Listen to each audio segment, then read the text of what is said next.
आई भैया, हम भोजपुरी गायक दीपक लाल यादव आप सब भैया लोग के पैर छू के प्रणाम कर रहल बानी। और हमारे बड़े भैया जावेद आलम जिम्मी जी जो महाप्रधान पद के प्रत्याशी हैं जखनिया प्रथम से। तो ये चाचा ये भैया के सेवा का मौका था और भारी से भारी मतों से विजयी बनावा। जय हो। अब की जीतई हाना ए चाची विजयी बनई हाना। अब की जीतई हाना ए भैया विजयी बनई हाना। तो जावेद आलम के चुना हुआ चाची अब की जीतई हाना। तो जावेद जिम्मी के चुना हुआ भैया अब की जीतई हाना। अब की जीतई हाना ए भैया विजयी बनई हाना। तो जावेद भैया के चुना हुआ चाची अब की जीतई हाना। तो जावेद जिम्मी के चुना हुआ भैया अब की जीतई हाना। लाखों की हंसी नौजवानों के नाम कर देंगे। अरे लाखों की हंसी नौजवानों के नाम कर देंगे। अगर जिस दिन कमी आ गई जावेद भैया के प्यार में, उस दिन अपनी जिंदगी कुर्बान कर देंगे।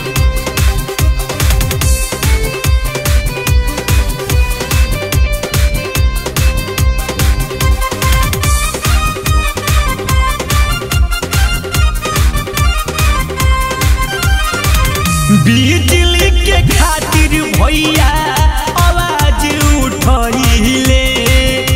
साप्ताहिक दुर्ग लक्ष्मी के ठहराव करइले। ए भैया बुढ़ैया मत सुना। दुल्हापुर स्टेशन बाईपास बनवइले। जलालाबाद प्रतिरोध गड्ढा मुक्त करइले। बूथ बजई हागो ए भैया बटन दबई हागो। बूथ बजई हागो ए चाची बटन दबई हागो। तो जावेद भैया के चुना हुआ भैया अब की जीतई हागो। तो जावेद आलम के चुना हुआ चाचा अब की जीतई हागो।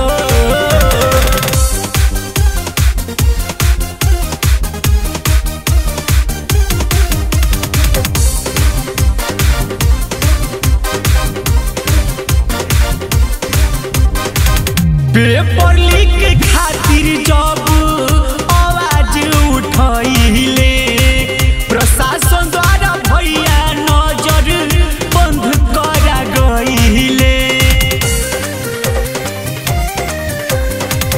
पेपर लीक के खातिर जब आवाज उठइले।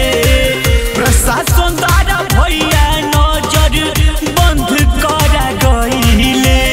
जानी भूलई हागो भैया के नारा लगई हागो।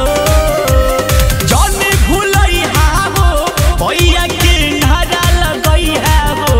तो जिम्मी आलम के चुना हुआ भैया अब की जीतई हाना। तो जावेद भैया के चुना हुआ